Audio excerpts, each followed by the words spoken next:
Bonjour, c'est Cryptolyse. On va parler aujourd'hui de GRT, donc la monnaie de The Graph. C'est une mise à jour, je vous ai déjà présenté plusieurs fois le projet, donc on va être assez rapide. C'est une API, donc quelque chose qui va permettre d'interconnecter ou de ponctionner en tout cas des informations qui sont présentes sur des blockchains. L'avantage de The Graph, c'est que on peut directement créer des sous-réseaux qui s'appellent des subgraphes qui permettent justement de dire ce que l'on veut et comment on gère les données. C'est un gros avantage, c'est que ça évite de s'interconnecter à des blockchains sans pour pouvoir récupérer les informations. On passe directement par The Graph et on récupère les informations, des informations qui vont être mises à disposition, encryptées et disponibles à partir de l'API. L'important, c'est qu'ils vont être aussi indexés, donc c'est très facile de faire des recherches et de pouvoir mettre en place tout simplement des applications qui vont utiliser les informations de multiples chaînes ou en tout cas d'une chaîne sans forcément connaître la chaîne en elle-même.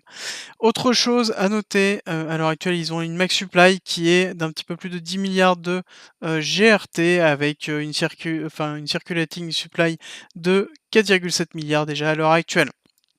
On voit que on a quand même pas mal de nouveautés, notamment en ce début janvier. Ils ont été assez silencieux, vraiment tout début de l'année, même si à la fin de l'année ils ont fait justement un récap de tout ce qu'ils avaient effectué. Mais on voit que la fondation The Graph quand même pousse énormément à tout simplement l'adoption de leur protocole, d'accord? Ils ont des grandes qui sont en train d'être effectuées à l'heure actuelle et ils ont justement des investissements massifs qui sont effectués pour la décentralisation du Web3.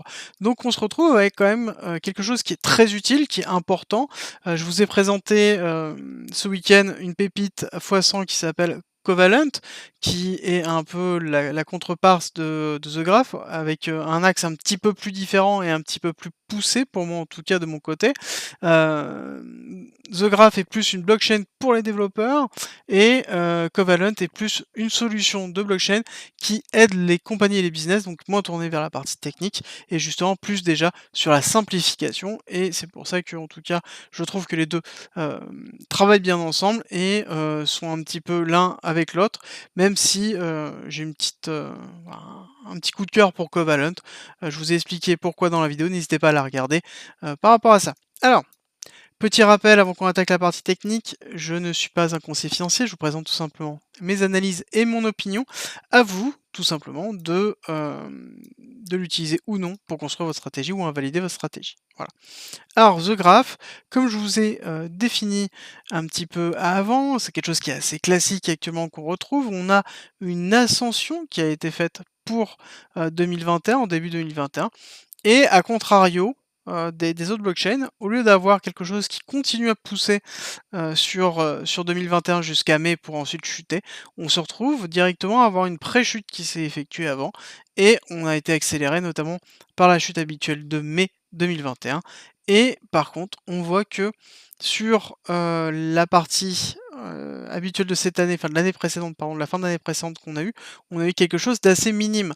The Graph a très, très peu performé sur cette année et on se retrouve quand même avec, bon, une augmentation qui est quand même de 100, mais par rapport à d'autres altcoins ou d'autres crypto-monnaies qui ont excessivement bien performé, The Graph était vraiment en retrait par rapport à ça et notamment ça vient de plusieurs choses, d'un point de vue un technique et de 2 d'un point de vue aussi fondamental. On n'oublie pas qu'ils ont beaucoup de tokens, il y a 10 milliards de max supply qui vont arriver et on a quand même un ATH qui se trouve à 2,8 $, on va dire, allez, pour simplifier quasiment 3 dollars.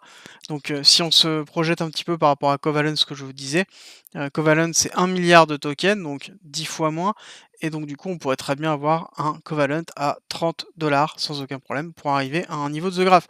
Donc on se retrouve quand même sur quelque chose d'assez similaire et c'est pour ça que je vous dis que notamment Covalent est un très bon actif et que The Graph aussi est un très bon actif et que The Graph est en bonne position à l'heure actuelle comme beaucoup de cryptos maintenant parce qu'on a eu cette poussée qui s'est effectuée, une première vague 1 qui a été faite et même qui a été faite très, très agressive en bas Et actuellement, nous sommes dans une vague 2 d'Elliott, n'oublions pas, qui peut donc retracer jusqu'à 99 de la vague 1 sans invalider tant qu'on casse pas le point de départ de cet actif, d'accord?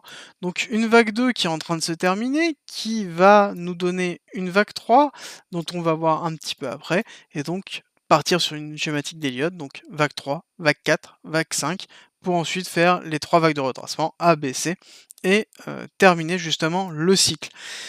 On a dans cette vague 1 un BC qui s'est formé et là actuellement on est en train de former un gros AR, d'accord?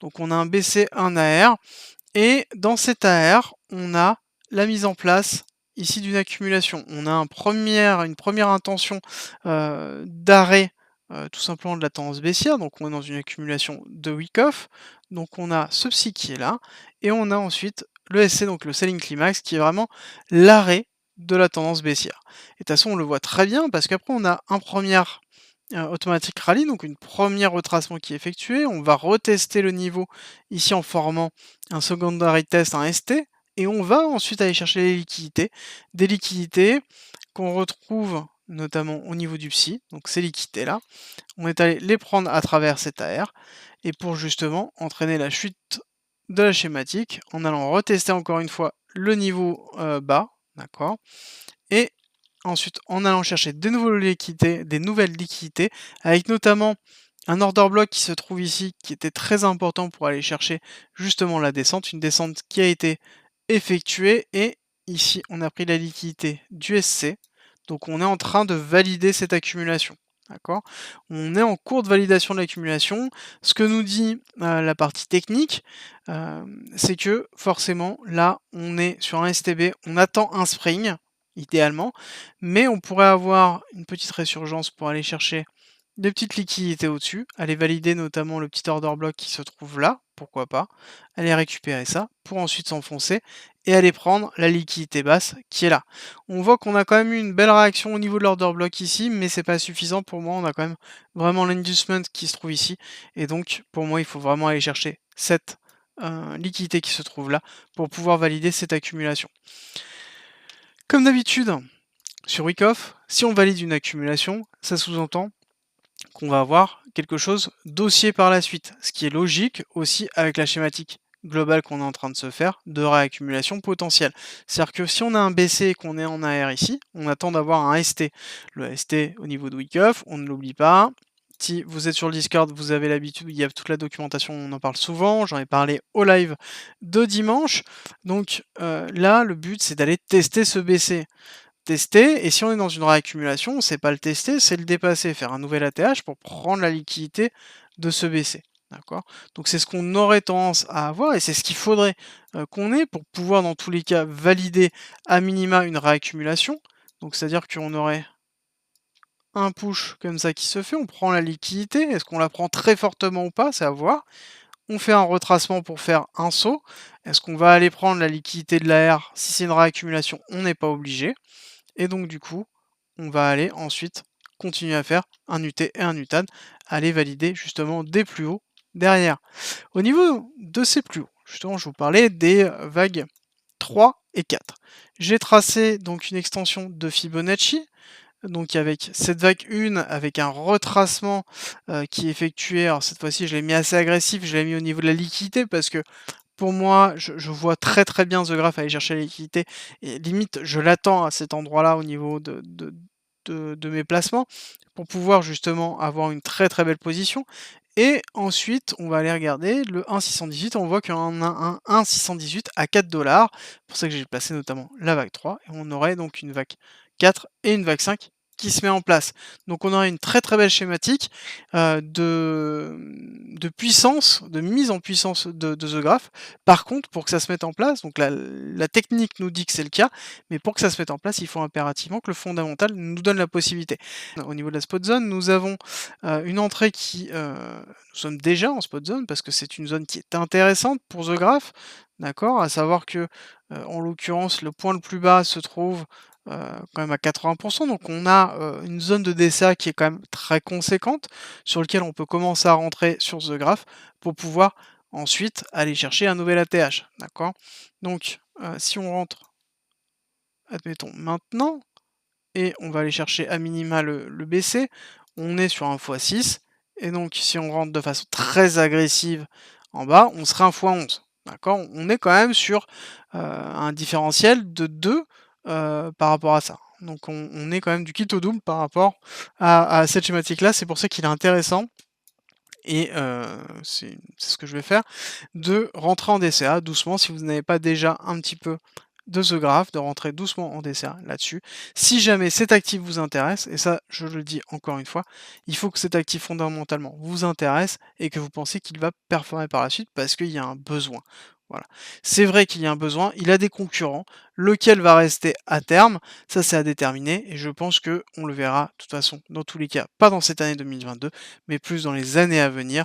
Mais The Graph a déjà des utilisateurs, a déjà des plateformes qui utilisent grandement, donc il a déjà un background qui est déjà fait, il y a quand même beaucoup d'applications et donc c'est un actif à suivre.